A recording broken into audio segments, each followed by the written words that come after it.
Hi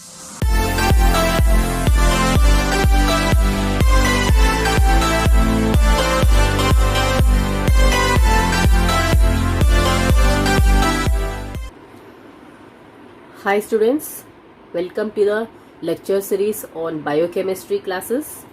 So today's our class is on HMP shunt, that is hexose monophosphate shunt. Shortcut we can call it as HMP. It is also called by alternate names like PPP, that is pentose phosphate pathway. Some books they also call it as Warburg and Dickens pathway. So these are the scientists who have discovered this particular HMP shunt. So this pathway, it will take place in cytosol.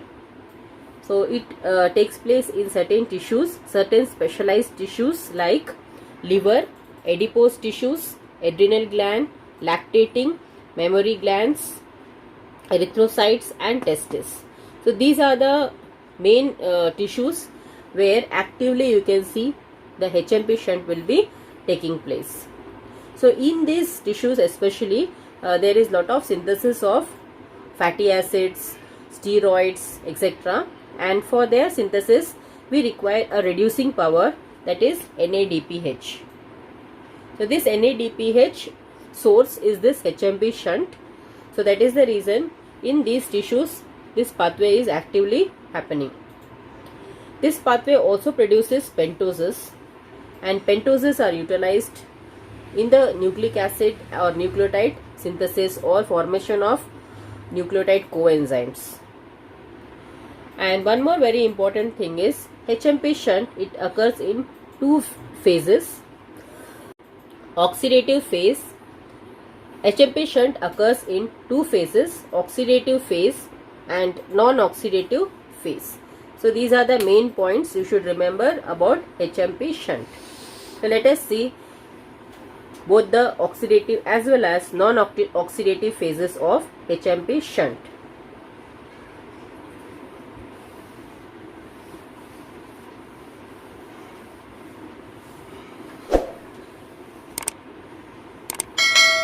So first let us start with glucose. So the pathway here starts with glucose 6-phosphate.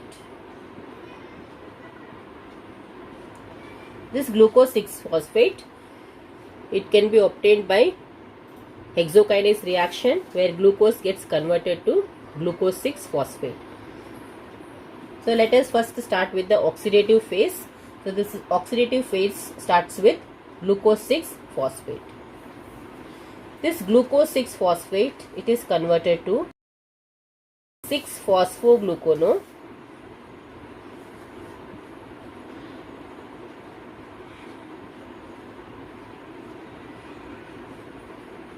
delta lactone.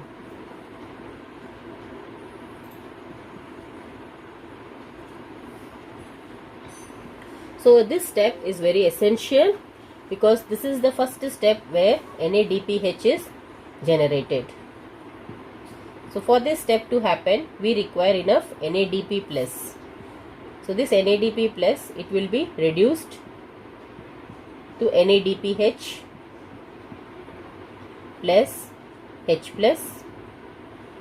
In turn, glucose 6-phosphate, it is oxidized to 6-phosphoglucono delta lactone.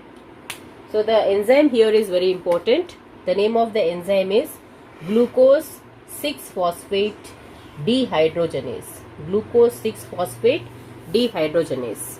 So the deficiency of this enzyme leads to so many complications. So that discussed in the later class.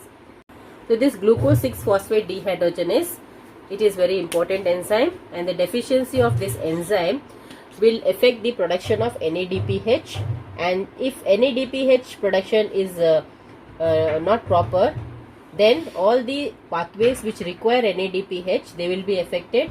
So like that it will lead to so many complications. This 6-phosphoglucono delta lactone, in this there will be one lactone ring. So this lactone ring will hydrolyze. So in presence of water, the ring will be hydrolyzed. So the enzyme is lactonase or hydrolase. You can call it as hydrolase.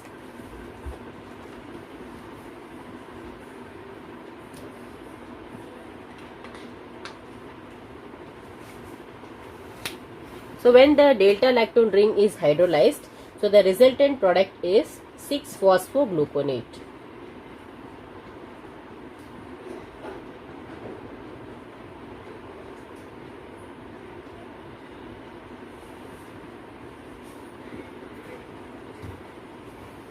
Now this 6-phosphogluconate, it will be further undergoing oxidative decarboxylation reaction where one CO2 will be released,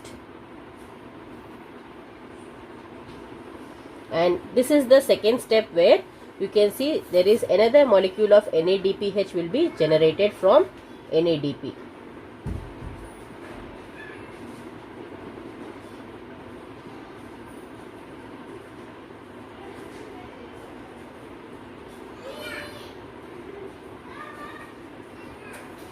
So the enzyme here is based on the name of the substrate. Substrate is 6-phosphogluconate.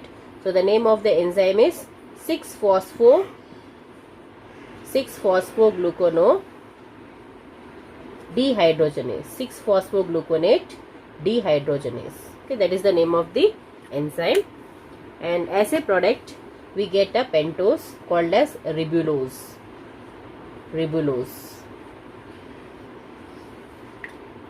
So this is our oxidative phase of HMP shunt.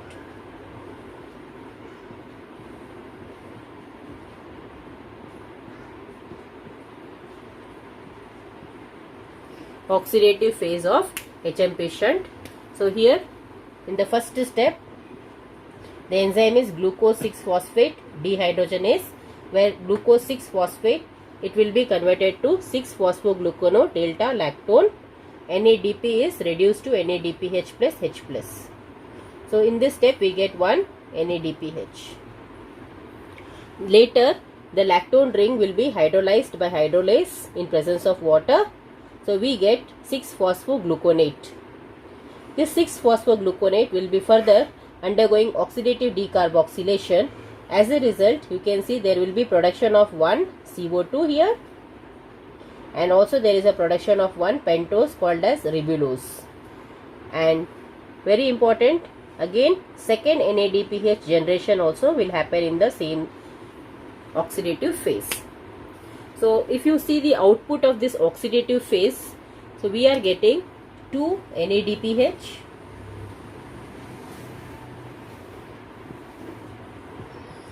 from 1 glucose, and we are getting 1 CO2 and 1 pentose, that is ribulose. So it will be obtained in the form of phosphorylated product. So it will, because it is 6-phosphogluconate, so it will become ribulose 5-phosphate.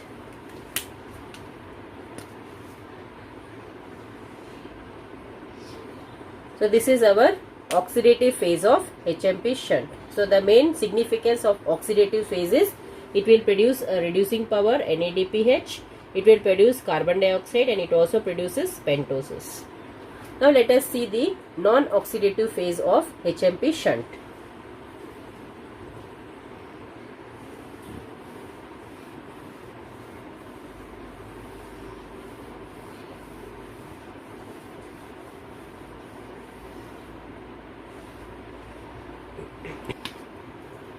So in the non-oxidative phase,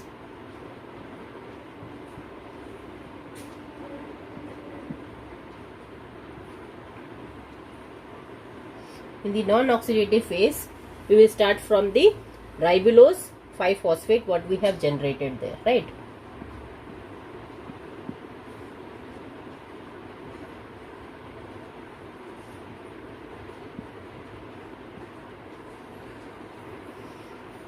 So here this ribulose, it can be interconverted into its epimers or isomers by respective epimerases and isomerases. So reversible reactions. So by isomerase, it will be converted into ribose 5-phosphate. This is a ketose, this is a aldose. and by epimerase reaction it will be converted to xylulose 5-phosphate. So ribulose and xylulose are epimers. So this is very important step in the non-oxidative phase. So this is done by ribose 5-phosphate isomerase,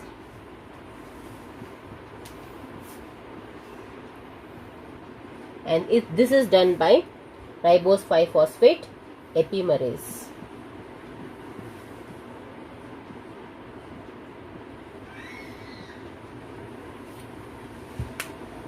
So in non-oxidative phase, first we require ribose 5-phosphates and also xylulose 5-phosphates. So now I will tell you 3 different enzymatic reactions which will be very important in this non-oxidative phase. So first one, it is reaction of one ribose 5-phosphate with one xylulose 5-phosphate. So these two will react.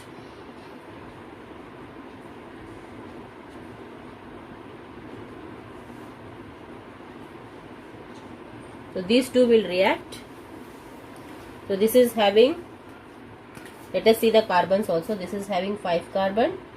This is also having 5 carbon. That means C5 plus C5, they are reacting. And in the second stage,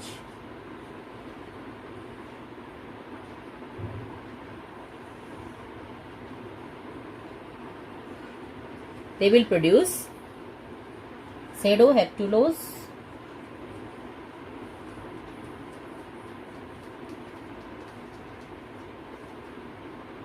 this is 7 carbon compound, so pseudoheptulose 7-phosphate and glyceraldehyde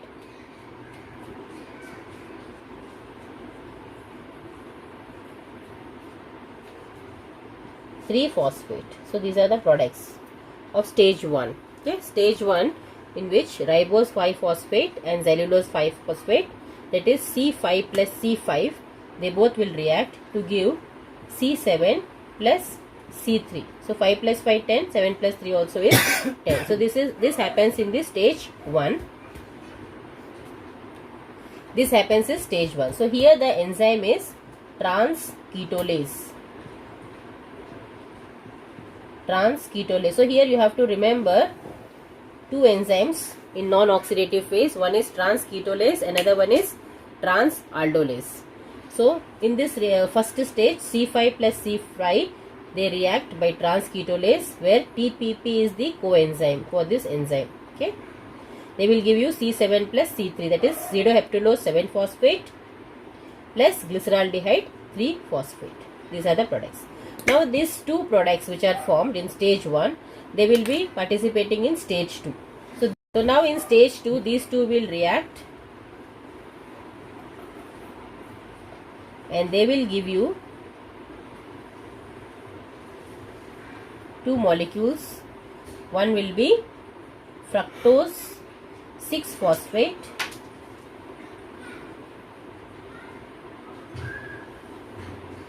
another one will be erythrose 4-phosphate.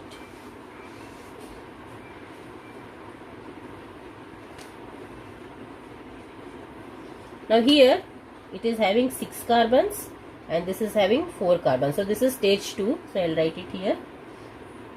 Stage 2. Okay. So in stage 2, the products of stage 1, they will react. That is pseudoheptulose 7-phosphate plus glyceraldehyde 3-phosphate, and they will give you C6 plus C4. That is fructose 6-phosphate plus erythrose 4-phosphate. So here you have the enzyme called as trans-aldolase.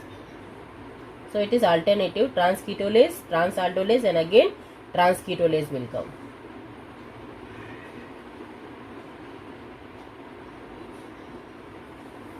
Right.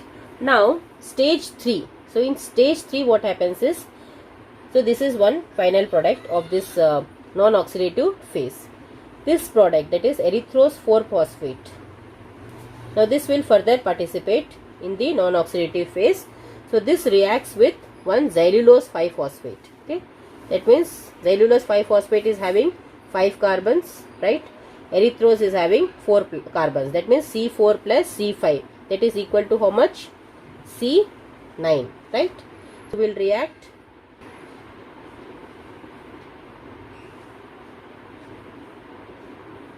They will form two products. So one of the product will be fructose 6-phosphate and another one is glyceraldehyde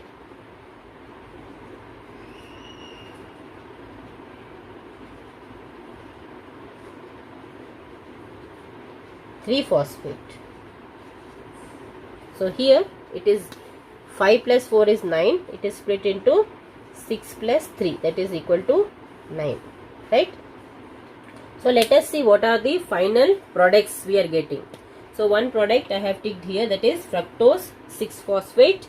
This is also a final product. In the last we are getting another fructose. So 2 fructose we are getting and 1 triose. What is the triose here? Glyceraldehyde 3-phosphate. So this triose is also a intermediate of glycolysis, right? So these are the final products of non-oxidative phase.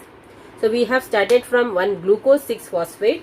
So 1 glucose 6-phosphate by oxidative phase can give you 1 ribulose 5-phosphate. In order to get 2 fructose and 1 glyceraldehyde, we required at least 3 glucose 6-phosphates in the beginning. So 3 glucose 6-phosphates will give you 3 pentoses and 3 carbon dioxides. So let us see in very brief.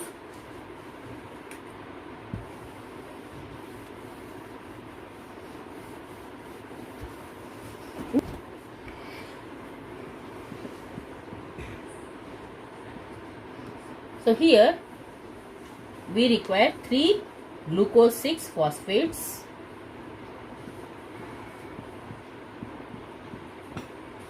So by oxidative phase they will give you 3 ribulose 5-phosphates, 3 So we will see the overview of this HMP shunt. So we will see the overview of HMP shunt. So it starts with 3 glucose 6-phosphate residues to give 3 ribulose 5-phosphates, and it also liberates 3 carbon dioxide molecules. And we also have seen in the oxidative phase we get 2 NADPH from each glucose 6-phosphate. So now this will be equal to 3 into 2 because we are taking 3 glucose residues. So this is first thing you should remember. Second thing is we are getting 3 ribulose 5-phosphates.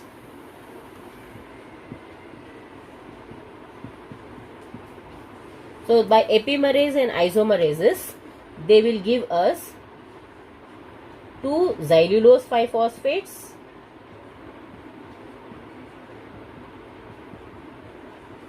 and 1 ribose 5-phosphate.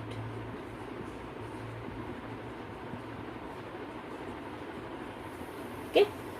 So after the oxidative phase we will get 3 ribulose 5-phosphates, and by epimerase it will give 2 ribulose 5-phosphate and 1 will be converted by isomerase into ribose 5-phosphate. Right.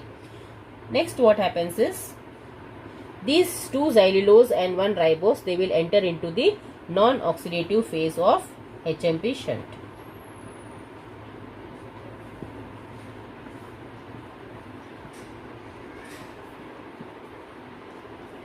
Which I have shown in the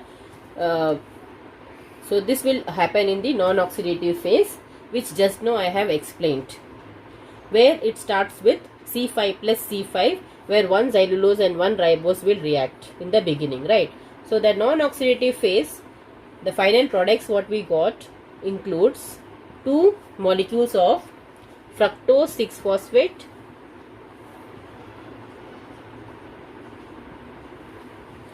and 1 molecule of glyceraldehyde 3-phosphate.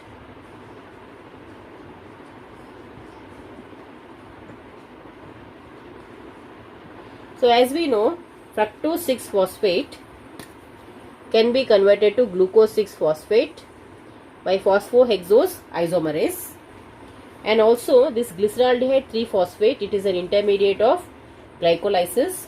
So this glyceraldehyde can be converted to DHAP, and one DHAP and glyceraldehyde, they can also generate one glucose 6-phosphate, right? So here we are starting from 3 hexoses and we are producing 3 pentoses and 3 carbon dioxides, and finally we generate 2 hexoses and 1 glyceraldehyde, which also can be converted to glucose 6-phosphates. That means here we are showing the complete oxidation of glucose. So this pathway is very important in some specialized tissues, especially liver, kidney, adrenal glands, erythrocytes, lactating mammary glands, etc. So where fatty acid synthesis and steroid biosynthesis is very important. Okay. So students, I hope you have learned the HMP shunt in one shot. So if you have any doubts, you can put it in the comment box. And if you like my video, please subscribe my channel and like it and share it. Thank you, students.